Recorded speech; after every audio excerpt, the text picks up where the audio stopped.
I made a lot of money mistakes in early adulthood, y'all. That's a podcast that needs to, like, the full story needs to come soon.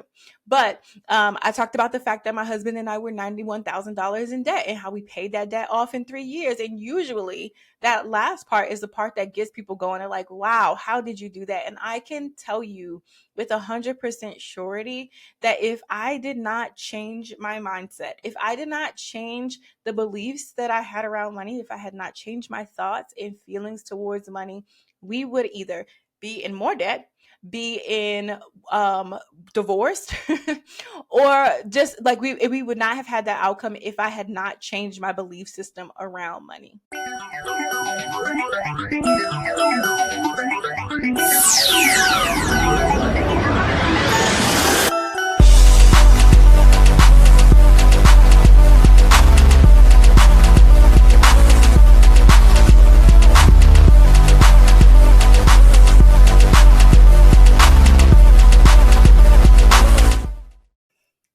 Hello, and welcome back to another episode of the Girl Beyond the Budget podcast.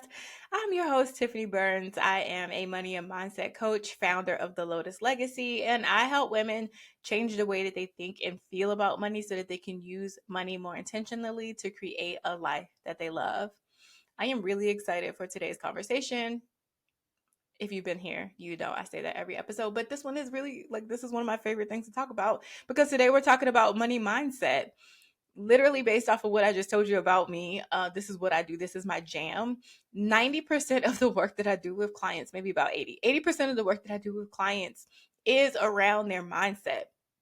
Because in your finances, a lot of it isn't knowing what to do, it's actually doing it. And what keeps so many people stuck is their thoughts, their beliefs, their feelings, their mindset around money.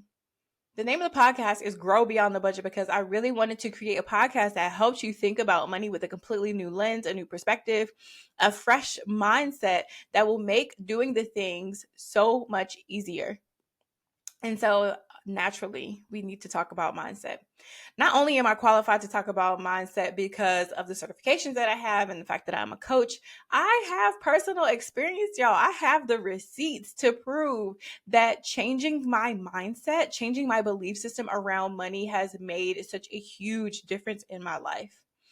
It makes me frustrated sometimes when I see the conversations about mindset online. So I wanted to create a podcast just around money mindset so that we can be on the same page when we're talking about what mindset is, when I'm talking about it, and giving you some really simple strategies and tools to get started on just exploring your current money mindset and figuring out where you are in your journey and what we need to do to either continue some good behaviors or maybe do some shifting mindset reframes so that we can start doing the things, thinking about money differently so we can do things differently. Now, all right, we're going to start with what mindset is. So in the most simple definition that I could create for you, I want to offer you this. Mindset, your money mindset, is the rules, the beliefs, and the assumptions that you create around money. Okay, the rules, the beliefs, the assumptions that you have around money. Now, it's important for you to understand what these beliefs, these rules, and these assumptions are because psychology has shown us that our beliefs, our mindsets will impact our thoughts, our feelings, our actions, our inactions, our outcomes. Everything stems from our mindset. And so it's important for us to really understand how we are thinking, what rules did we create around money, what assumptions are we making, what beliefs do we have with our finances so that we can start to, again, explore, challenge, and change them to get to a new outcome. Now, here's the beef that I have when it comes to money mindset. When you are looking, especially on social media, a lot of the things that you're seeing are things about like a scarcity mindset, lack, poverty mindsets, and then there's an abundant mindset. And naturally, we want to say, yes, I have an abundant mindset. But what we know and what psychologists have discovered when it comes to your mindset, one, it's not set, contrary to its name. It can be changed. It can be reframed. You can transform the way that you're thinking. But in the book Mindset, Carol S. Dweck who is pretty much the pioneer of mindsets. She created the growth in a fixed mindset, which you probably have heard of. I like to look at money more so from those things. Either we have like a fixed mindset or a growth mindset, but it's a spectrum. And so it's not even really an either. It is one end of the spectrum and another end of a spectrum. And on there could be so many situations and parts of your money that fall into different areas of that spectrum. So there might be areas of your finances where you have completely adapted a growth or an abundant mindset, right? And this makes me think of all the badass women that I am connected to that have mastered the art, the skill of making money. They know how to secure a bag. They know that there is money out there to get, and they've gotten it. Okay, they've mastered the skill of negotiating their salary, pricing in themselves and their businesses, understanding the value and the worth of the work, the products, the services that they offer. They price those things accordingly, and they are getting money. Okay, so they have adopted and adapted a growth mindset when it comes to that area of their lives.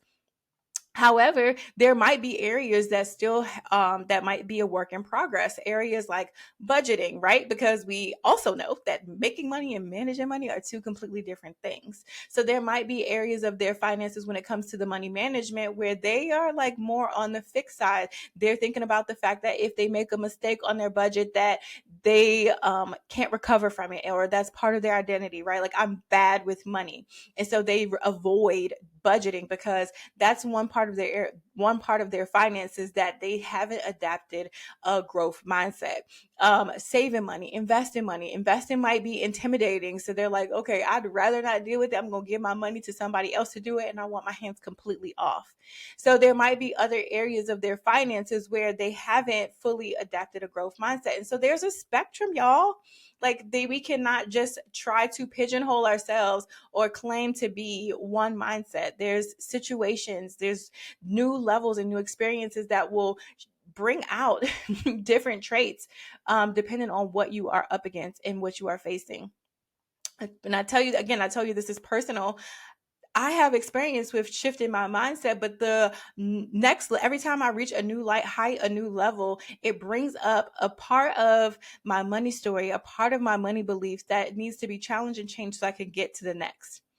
If you remember from the trailer of this podcast, I talked about the fact that, I didn't learn about money growing up. I made a lot of money mistakes in early adulthood, y'all. That's a podcast that needs to, like, the full story needs to come soon. But I talked about the fact that my husband and I were $91,000 in debt and how we paid that debt off in 3 years. And usually that last part is the part that gets people going. They're like, wow, how did you do that? And I can tell you with 100% surety that if I did not change my mindset, if I did not change the beliefs that I had around money, if I had not changed my thoughts and feelings towards money, we would either be in more debt, be in divorced, or just like we would not have had that outcome if I had not changed my belief system around money. And so it's really important for us to understand, explore our mindsets, our money mindsets, so that we can get to the life that we want. Because again, knowing what to do, having the visions, having all the things, you could be equipped with all the tools, the latest apps, the best resources. But if you can't do it, it is usually because of a mindset block. All right.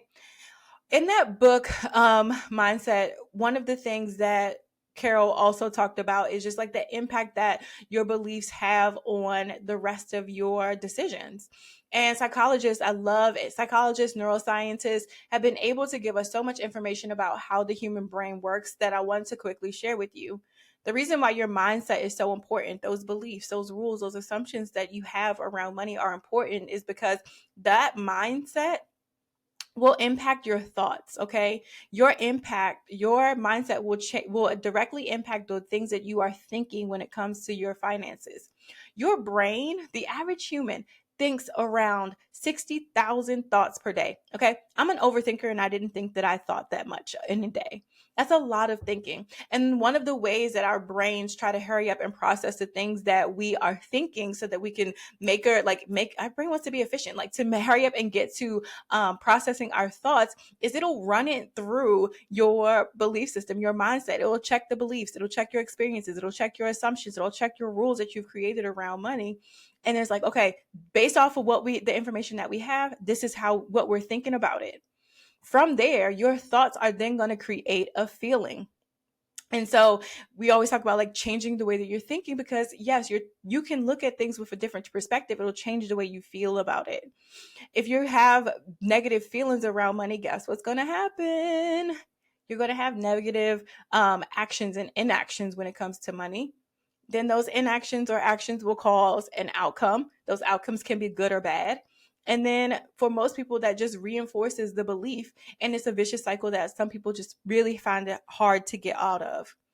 Now, I'm going to give you an example, okay? Because my old beliefs used to tell me that money was complicated, money was intimidating, money was overwhelming, money was stressful, money was hard, that I could not deal.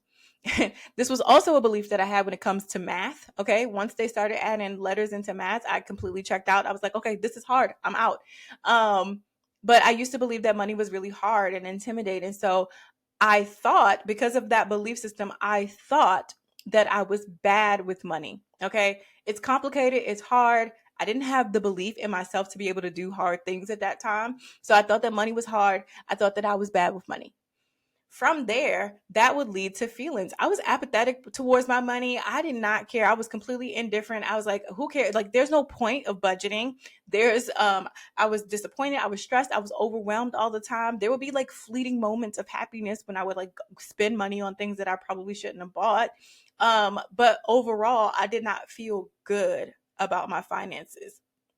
Those feelings led me to do things with my money, the actions and inactions. So the inactions for me was not budgeting, because I felt that way about and thought and felt that way about money. I did not budget. I did not see the point and value in budgeting. I thought I was bad with money. I thought there was no point in doing it.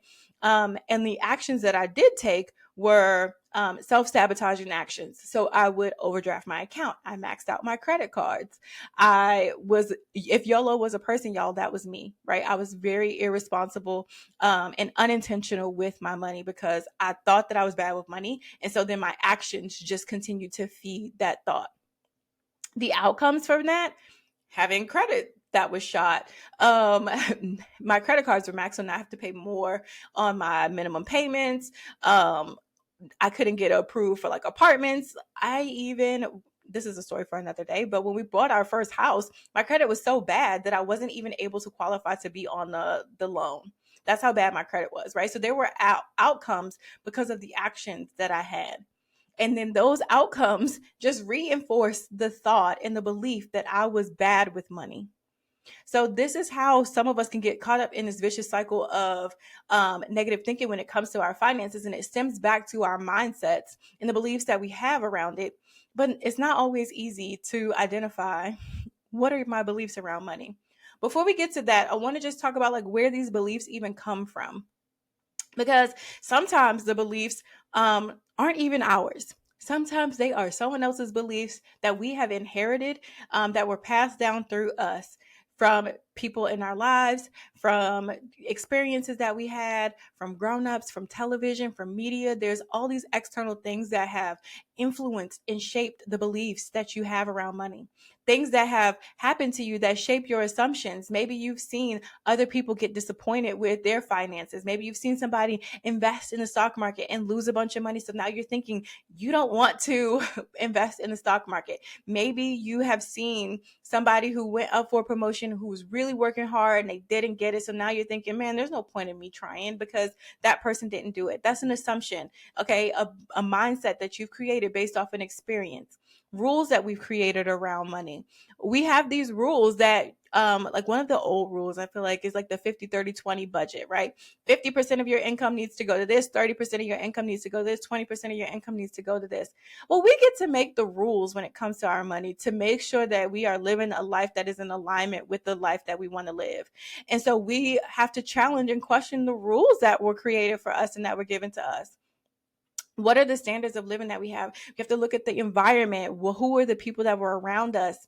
Where do we get these beliefs from? It's really important for us to know that some of those things were inherited, um, but it's important for us to like bring that to our awareness. And then some of the things are beliefs that we've created. Some of those things are things that we have had experience with, because again, once you have an experience, you can just continue to feed that belief by having these different outcomes and behaviors. So me not budgeting and me using my money like I didn't care about it and maxing out my credit cards was reinforcing those beliefs. So those experiences solidified that belief that money was hard, money was complicated, and that I was bad with money. So it can be external things that create the belief, and then our own experiences that will feed and fuel that belief. Regardless of how the beliefs are formed, it is going to be really important for you to explore your beliefs when it comes to money, especially if you are not where you want to be financially, and then also begin to start to challenge and change those beliefs. And so it's not always easy to just say, okay, my beliefs are that I am unworthy of money, that I feel that I cannot have access to large amounts of money, that I don't trust myself with money, that money is hard and money is complicated, money is divisive. Sometimes we don't have that level of introspection to get straight to the belief. Sometimes we do, and that's a beautiful thing. And sometimes it takes a little bit more digging. And so in the beginning, I said that I was a coach that helps women change the way that they think and feel about money. Because really, we can start at any point of this process, any point in that circle, and figure out what is going on so that we can do things differently.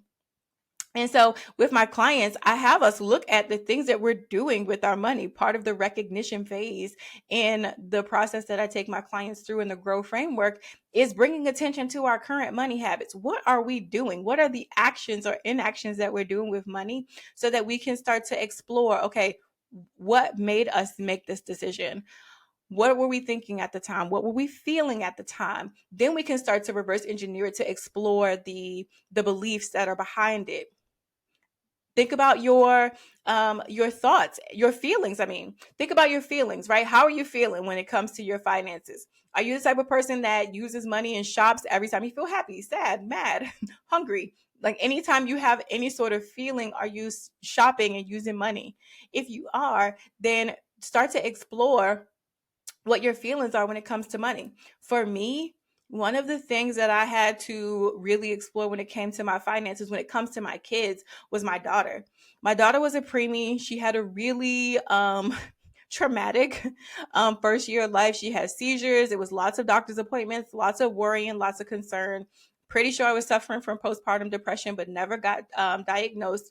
But I realized and I don't even think it was like immediately. I realized somewhere along the way that anytime I had a really challenging or difficult conversation with my daughters regarding my daughter's health, which was something that was completely out of my control.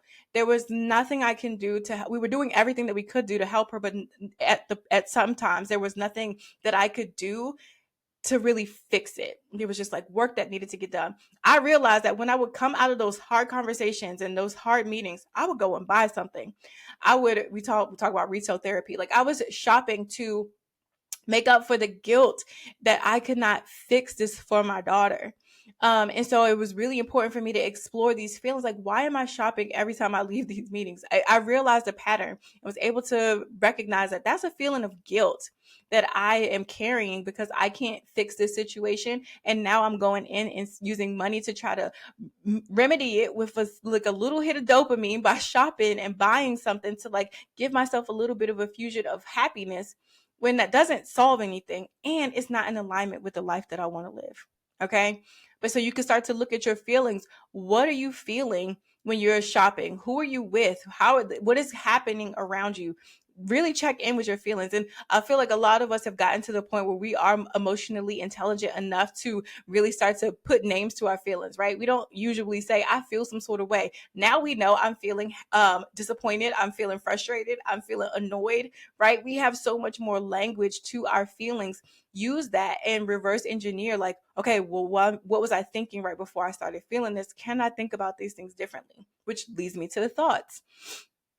If you've ever been in a situation where you thought that you were bad with money, that maybe you were trying to apply for a job, or maybe you weren't happy in your career or in your business, and you're thinking that I need to make more money, but you're thinking, no one would pay me that, or I can't price myself at that, I can't negotiate this salary. It's really important for you to really start to think about think about your thoughts and really explore, why are you thinking that way? What evidence do you have that that is true? What assumptions, what rules, what beliefs do you have around advocating for yourself, or whatever it is when it comes to your money, that need to be put on trial and really fought for? Okay? Because a lot of times these thoughts, these feelings, these actions that we're doing, they are part of the mindset that we have around money that needs to be changed. There's the belief that, or the thoughts that money is restricting. And we have disproven that on this podcast, I hope. But if you think that money budgeting is restrictive, I want you to dig a little bit deeper and think about why you think that. Maybe it was because when you were growing up, you heard, your parents say that we're on a budget, but when they said it, it meant that they were cutting everything out, but they didn't give you an explanation. So now you feel like budgets are restrictions. For me, I used to think that, or I used to believe that money was divisive, right? And so anytime my husband would want to have a conversation with me about money, I used to get immediately defensive. I used to like, he couldn't say anything to me, especially if it was about Target. Okay. Um, he would ask me questions about, having a budget, or what was this Target charge? And even if it was an innocent conversation, I would immediately go and fight or flight. It wasn't until I started exploring, like, why am I thinking like this? Like, why am I getting so mad at this man for him asking me questions about my finances? It was because I saw my parents fighting about money. And in my young eyes, they got divorced because of money. And so I believe that money was divisive. It's really important for us to question and challenge and explore the things that we are doing with our money, the things that we are feeling about it, and the things that we are thinking, in order to really start to bring awareness and light to the beliefs that are driving the vehicles of our finances. Now, the last thing is how to challenge and change beliefs. Now, just like there are beliefs, I said in the beginning, there's a spectrum, and said there might be areas of your life where you are doing great when it comes to your finances, and those cycles that you have created are doing well and they're serving you. But if you are in a cycle where you need to break a belief, and you need to dismantle and reframe a belief, then here are some really simple things that you can start to do and ask yourself in order to start to change it. One, I want you to just really, we talked about this in one of the earlier episodes of the podcast. I want you to think about the things that you want in life, and you have the goals and the vision that you have for yourself.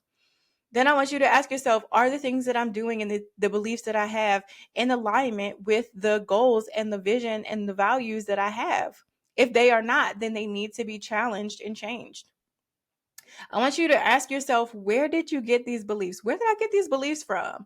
Was it from movies that I saw that portrayed single moms always struggling? Was it from, experiences that I had with different adults in my life where I saw, this person fighting with this person because of money? Was it from, just experiences that I had in my life that, if again, I maxed out my credit card, now that just proves that I'm bad with money and I can't even trust myself with my own money? Really start to think, where did I get these beliefs from? Where did they come from? Then I want you to ask yourself, are these beliefs helping me or hurting me? It does not matter if these beliefs are true. Okay. I had evidence that money was divisive. I saw my parents fighting. They ultimately got a divorce. So I could stand on that and be like, yes, money is divisive. I believe this. But is this belief going to help me keep my marriage? Is this money going to help me work together with my husband to build the life that I saw in my vision? And if it's not, then it's probably hurting you and it needs to be changed. And then the last thing that I want you to really start to think about is, what do I need to believe instead? There are things that we might be believing about money that, again, they have weight. You might have evidence, you might have proof that these things are true. However, I need to believe that God has a plan for me, that God wants me to have financial stability, financial freedom. He wants me to have a lot of money so that I could bless other people. God wants me to be comfortable. I need to believe that money is not evil, that money can be used for good. With my intentions, with money, I can do a lot of good in the world. I need to believe that I can trust myself with money. I need to believe that I am worthy of getting the amount of money that I say I want to get. I am worthy of being comfortable around money and having access to money and all the things that money can do in my life. What do you need to believe instead?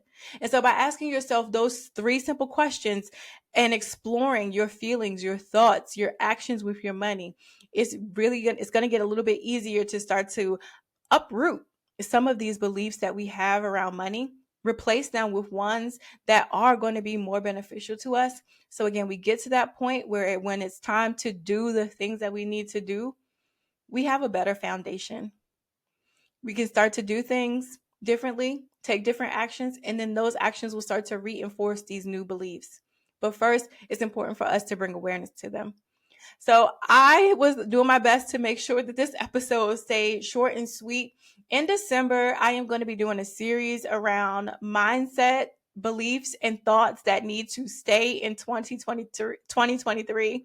I've been seeing a lot of things online, some conversations that I've been having with clients, and some things in my personal life that have really shed a light on some things that we just need to go ahead and just leave those in 2023.